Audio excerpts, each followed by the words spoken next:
السلام علیکم۔ میری محبوبہ کی شادی میرے بھائی سے ہو گئی۔ ان کی شادی کی رات میرے لیے قیامت سے کم نہ تھی۔ ان دونوں کو ساتھ دیکھ کر میرے اندر بدلے کی آگ جلنے لگتی۔ ایک رات جب بھائی دفتر سے گھر واپس نہ لوٹا تو میں اپنی بھابھی کے کمرے میں گیا اور اپنی بھابھی کے ساتھ محبت میں دھوکہ کھانے والوں کے لیے زندگی جیسے ختم ہی ہو جاتی ہے، لیکن میں نے خود سے عہد کر لیا تھا کہ میں اس لڑکی کو بھی اتنی آسانی سے معاف نہیں کروں گا جس نے مجھے برباد کر دیا تھا۔ مجھے ہر صورت حساب چاہیے تھا۔ میرے پاکیزہ جذبات کا جس بے دردی سے تماشا بنایا گیا تھا، میں ٹوٹ کر رہ گیا تھا۔ میں اپنے دوستوں کے ساتھ کاروبار کی غرض سے دوسرے شہر گیا ہوا تھا، اور جب 1 مہینے بعد میں واپس اپنے گھر لوٹ کر آیا تو میں یہ دیکھ کر حیران رہ گیا کہ میرے گھر کے باہر چھوٹی چھوٹی لائٹوں سے سجاوٹ کی گئی تھی، اور جب میں گھر کے اندر داخل ہوا تو ڈھول کی تھاپ پر میری بہن اپنی سہیلیوں کے ساتھ مل کر زور زور سے شادی کے گانے گا رہی تھی۔ میں حیران تھا کہ گھر میں کس کی شادی ہو رہی ہے۔ جب بھی میری نظر اپنے بڑے بھائی پر پڑی جو پھول پہنے ایک کونے میں بیٹھا تھا اور سب اس کی رسم کر رہے تھے۔ میں 1 مہینے کے لیے گھر سے کیا گیا، میرے پیچھے میرے بڑے بھائی کا رشتہ بھی ہو گیا اور اس کی شادی کی رسمیں بھی شروع ہو گئی۔ میں نے غصے میں اماں سے کہا تو اماں کہنے لگی کہ تیرے آنے کا اور تیرے جانے کا کچھ پتہ ہی نہیں ہوتا، تو تیرے لیے کیا ہم اپنے کام روک کر بیٹھے رہیں؟ ویسے بھی آج تیرے بھائی کی مہندی ہے، بارات تو کل ہے، اب آ گیا ہے تو نہا دھو کر تو بھی شریک ہو جا۔ میں نے آگے بڑھ کر اپنے بھائی کو گلے لگایا اور شادی کی مبارکباد دی۔ اس کے بعد نہا دھو کر میں بھی رسموں میں شریک ہو گیا۔ میں ہر تھوڑی دیر بعد بھائی کو چھیڑ رہا تھا کہ بھابھی کی تصویر تو دکھاؤ، لیکن بھائی نے کہہ دیا کہ جب کل تیری بھابھی رخصت ہو کر آئے گی تو خود ہی دیکھ لینا۔ گھر میں بہت زیادہ ہنگامہ تھا، پوری آواز میں گانے چل رہے تھے۔ رات دیر تک بھائی کو ستانے کے بعد جب میں کمرے میں واپس آیا تو میں نے سوچا کہ کیوں نہ نور کو فون کر کے بتا دوں کہ میں واپس آ گیا ہوں۔ پچھلے 1 مہینے میں اس سے رابطہ بھی نہیں کر سکا تھا کیونکہ میں کاروباری سلسلے میں لاہور گیا تھا اور بہت ہی زیادہ مصروف رہا تھا۔ میں اپنے پاؤں پر کھڑا ہو کر نور سے شادی کرنا چاہتا تھا، اور اب تو میرے بڑے بھائی کی شادی بھی ہونے والی تھی۔ میں نور کو یہ خوشخبری سنانا چاہتا تھا، لیکن نور کا فون ہی بند آ رہا تھا۔ کافی دیر تک بار بار نور کا فون ٹرائی کرنے کے بعد جب اس کا فون نہ لگا تو میں تھکا ہارا سونے لیٹ گیا۔ کب میری آنکھ لگی اور صبح ہوئی مجھے پتہ ہی نہ چلا۔ گھر میں بہت زیادہ گہما گہمی تھی۔ آج بھائی کی بارات تھی اور میرے اٹھتے ہی اماں نے ڈھیروں کام میرے سر ڈال دیے تھے۔ یہ ہمارے گھر کی پہلی شادی تھی، اسی لیے ہر کوئی بہت زیادہ خوش تھا۔ میں بھی سارا دن کاموں میں مصروف رہا، کبھی بھائی کے کمرے کو سجانے کا کام کیا تو کبھی ہونے والی بھابھی کی استقبال کی تیاریاں کی۔ مجھے کیا خبر تھی کہ میں خود اپنے ہاتھوں سے اپنی بربادی کا انتظام کر رہا ہوں۔ سارا دن مجھے ایک پل کی فرصت بھی نہ ملی کہ میں نور کو فون کر پاتا۔ میں نے سوچا کہ اب شادی سے فارغ ہو کر فرصت سے ہی نور سے بات کروں گا۔ دراصل میں اور نور ایک ہی کالج میں پڑھتے تھے، لیکن میں نے کبھی اس سے ڈائریکٹ بات نہیں کی تھی، بلکہ ایک دوست کے ذریعے مجھے اس کا نمبر ملا تھا اور میں نے اس سے ہمیشہ فون پر ہی رابطہ رکھا تھا۔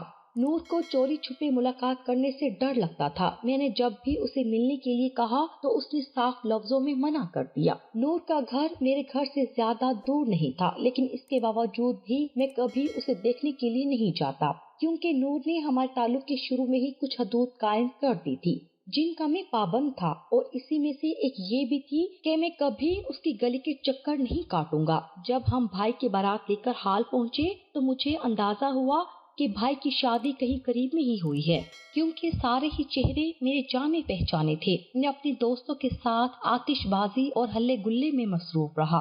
دیکھتے ہی دیکھتے رخصتی کا وقت آ گیا اور بھائی بھابھی کو رخصت کر کے گھر لے آیا۔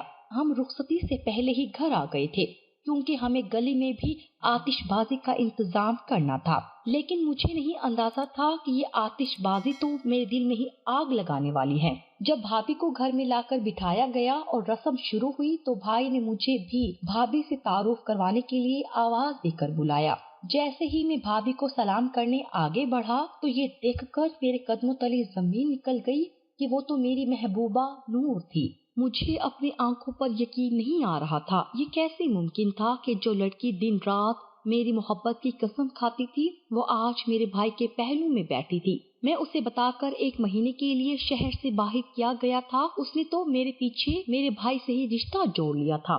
میں بہت دیر صدمے کی حالت میں گنگ کھڑا رہا اور بھائی مسکرا کر نور سے میرا تعارف کراتے رہے۔ وہ نظریں جھکائے کچھ نروس سی بیٹھی تھی۔ اس نے میری طرف ایک دفعہ بھی نہیں دیکھا تھا، لیکن میری نظر مستقل اس کے چہرے پر جمی ہوئی تھی۔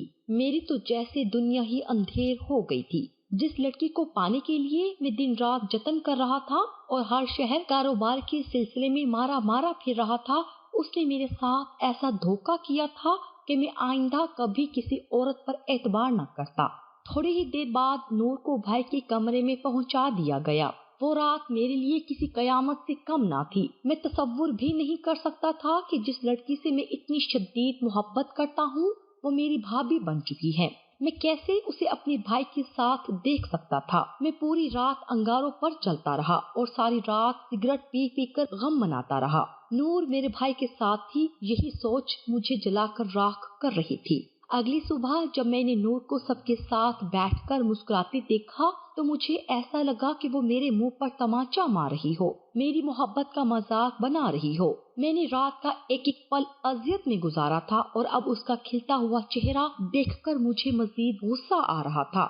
وہ گلاب کی کلی کی مانند کھلی ہوئی تھی اور میں راکھ بنا ہوا تھا۔ وہ میرے بھائی کے ساتھ ایک بہترین شادی شدہ زندگی کی شروعات کر چکی تھی اور میری تو زندگی ہی ختم ہو گئی تھی۔ جب میں اس کے ساتھ بھائی کو کھڑا دیکھتا تو مجھے عجیب سا احساس ہوتا۔ میرے اندر حسد اور جلن کا جذبہ جنم لے چکا تھا۔ آج پہلی دفعہ میں اپنے بھائی سے بھی نفرت محسوس کر رہا تھا۔ مجھے بس نور سے یہ جاننا تھا کہ اس نے میرے ساتھ ایسا کیوں کیا۔ اگر اسے میرے بھائی سے ہی شادی کرنی تھی تو گزرے 2 سال میں ہر رات مجھ سے کیوں عہد و پیما کیے؟ مجھے اپنی محبت میں دھسا کے خود راستہ کیوں بدل لیا؟ لیکن اس کے لیے مجھے صحیح موقع کی تلاش تھی۔ میں اپنے بھائی کو اس بارے میں بالکل بھی آگاہ نہیں کرنا چاہتا تھا کہ میرا نور سے کبھی کوئی تعلق بھی تھا۔ میں نے غصے میں اپنا فون بھی اٹھا کر الماری میں ڈال دیا تھا، جس پر کبھی میں ساری رات نور سے باتیں کیا کرتا تھا۔ نور کا رویہ میرے ساتھ بالکل اجنبیوں جیسا تھا، جیسے کہ وہ مجھے جانتی ہی نہ ہو۔ وہ میرے ساتھ بالکل ایسے پیش آتی جیسے ہمارا بس دیور اور بھابھی والا تعلق ہی ہو۔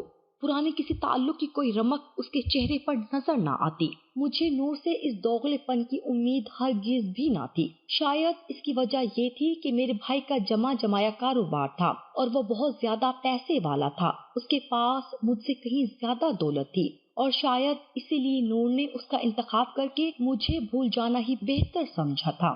بھائی نور کو لے کر ہانی مون پر چلا گیا تھا اور میں ایک دن گن کر گزار رہا تھا۔ میری حالت دیکھ کر میری اماں بھی بہت زیادہ پریشان ہو گئی تھی۔ میں نے کھانا پینا چھوڑ دیا تھا۔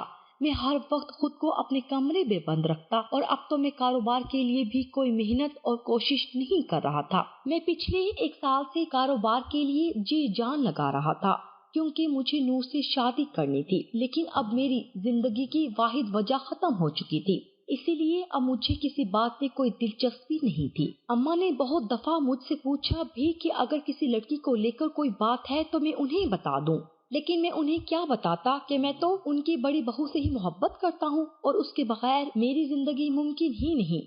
بھائی اور نور ہنی مون سے بھی واپس آ گئے تھے۔ نور کا رویہ میرے ساتھ ابھی بھی بالکل عام سا تھا، لیکن ہمیشہ باتوں میں اسے کسی نہ کسی حوالے سے پرانی باتیں یاد دلانے کی کوشش کرتا، لیکن وہ ایسے انجان بنتی کہ میں حیران رہ جاتا۔ جس نور سے میں محبت کرتا تھا وہ تو میرے ساتھ جینے مرنے کی قسم کھاتی تھی۔ اس کا ہر انداز ہی بہت جذباتی تھا۔ اس نور کو تو چھوٹی باتوں پر غصہ آ جایا کرتا تھا، لیکن یہ نور تو بالکل مختلف تھی، بہت زیادہ سلجھی ہوئی اور نرم مزاج۔ میں اب زیادہ تر وقت گھر سے باہر گزارنے لگا تھا۔